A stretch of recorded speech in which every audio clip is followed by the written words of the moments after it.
No, I would have won. If the housemates didn't have the power, it's evidence in what I can see from the outside. So thank you to the fans. There's no words to describe how grateful and thankful I am to them, and just to God, because I wouldn't have them without God. So what are your future plans with Sweet Guluva? For me, from my side, I would definitely want to pursue it when he comes out. From his side, he's still in the house. I don't know when he'd leave. I hope he gets the 2 million. I hope he wins. But if he had to do something inside of the house, he's an adult. He makes his own decisions, and we just have to see if it's worth working on or just... But I have high hopes. How did you feel when you saw Sweet Guluva cry after he left the show? I did want to continue watching him cry, so... I don't like saying that I cry. I know sometimes... Just say you cried. Yeah, I did. I did, and I just slammed the phone away from me. I didn't want to show anybody how upset I was. Yeah, so... When you left the house, there were rumors that you fought with production. How true are these rumors? I was angry, and I did not fight, but I expressed my emotions. I did want to leave to Durban, but it was not possible. It was strategic anger, I'd say. Not really anger. Yeah. But yeah, I know everything I'm doing. I'm not doing it out of emotions. I know the reactions I'm going to get. Not 100% of the time, but a lot of the time I'm controlled in the stuff that I'm saying. What were you trying to achieve in terms of production? To get my points across, that I felt let my fans also vote for me to come out. Why must my competition vote for me to come out? Future plans, and what do you want to get from the spotlight? Definitely. I love reality shows. So I always said that I want to stay in reality. That would be my first option, and then acting. And then I know everyone will talk about my weave. So because I love hair. I love doing hair. So it's going to be something with like a hair branding, fashion, brand ambassadoring, and script writing. Whether it be songs, movies, or whatever. Writing, sharing my ideas, yeah. So going back to when you were evicted, when you hiked Sweet Guluva, people thought they heard you say you were pregnant. I said I'm pregnant. Can you clarify that? I said I will not disappoint you, baby. Meaning, like, our relationship in the house will continue to be, outside of the house. So I'll not disappoint you while you're inside of the house. No, I'm not pregnant. We did not sleep together in the house. From his side and my side, it was a thing of our families cannot see such things from us. So the self-control... we didn't even want to kiss. So that goes back to what you asked, the question that you asked me before. You said that I'd said something racist. Like, even that clip, it was like, when did I say something about me being pregnant or about the baby? It was like, because I know I didn't say anything racist. I can say that with my chest, and I know I did not say that I had a baby or I was having a baby. What are the qualities that drew you to Guluva? For me, it's the fact that he doesn't speak much. So it's like, okay, I like a chase. I like to chase. I don't like someone that's going to chase me, because any guy can chase you. How many other girls is he chasing? Sweet Guluva didn't really chase anybody. It was a silent riz, as he says. So I wanted to know more about him and vice versa. So him being quiet is what attracted me most to him. In all the people who nominated you to be evicted, Muzi was a surprise to me. Was it a surprise to you? None of them were a surprise, but I'd say expectations are killing the youth. Muzi's words himself.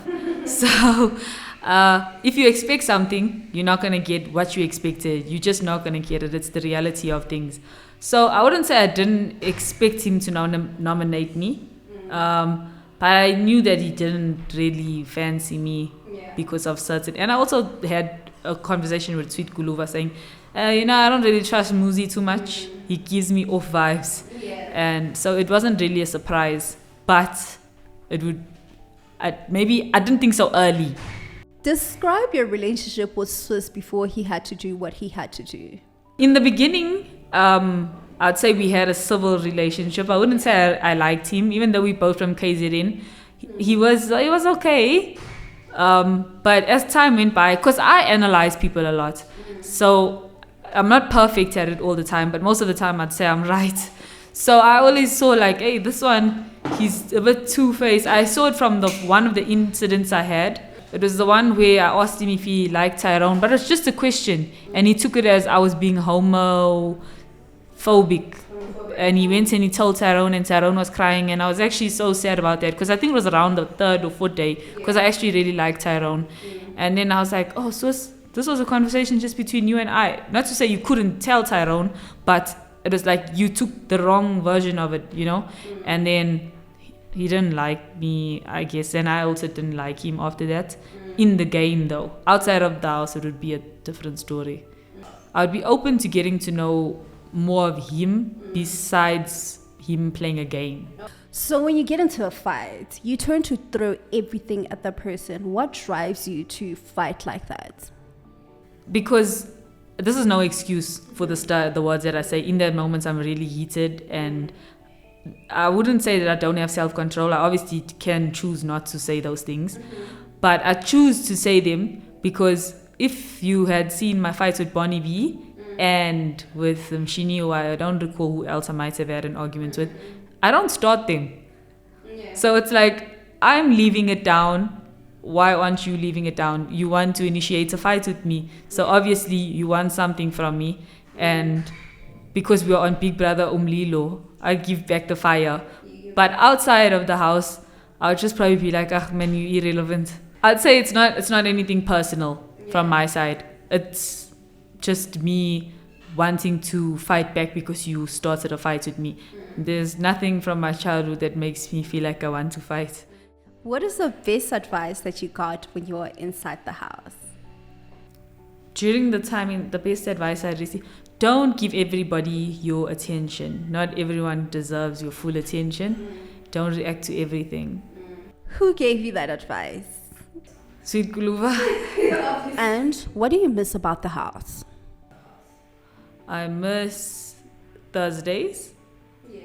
Definitely showcasing the different talents that I would have and what I would want to go into. I miss the party because we'd get clothes, because I love clothes and fashion. You don't, but you get to look nice, at least like getting ready. And I miss Sweet Guluva, yeah. In your interview with Smash, you said you wanted to be friends with KB. What made you change your perception, considering that you found other things annoying when it came to KB? So the first week I do remember nominating her. That was purely because she was loud, and I don't like loud sounds. I like sounds of music and dancing and stuff, but she'd make these weird sounds that I wasn't used of. Well, when people make certain sounds, it makes my brain itch. I don't know, there's a phobia for it, literally.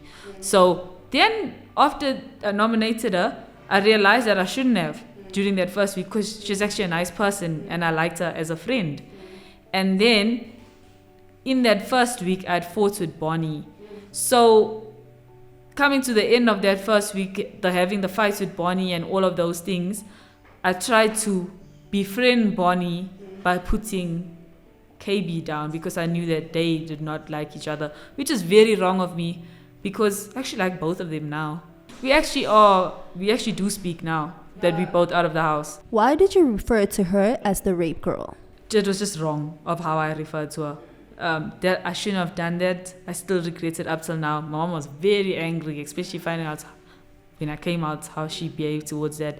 I don't know. There's no reason for that. It was just wrong. And I don't believe I have any micro-racist tendencies. The first reason would be, this is not an excuse, this is a literal reason. I'm dating Sweet Guluva. He's a black man. That's number one. Number two, I am colored. I'm not white, I'm not black, but colored is a mixture of different races. So if I'm a mixture of different races, why would I pick one to be racist towards and not the other? And this is not a he said, she said blame game, but many racist comments were called out to me, and I never ever retaliated and said something about a black person or a white person or an Indian person or a colored person. I was just like, oh, okay.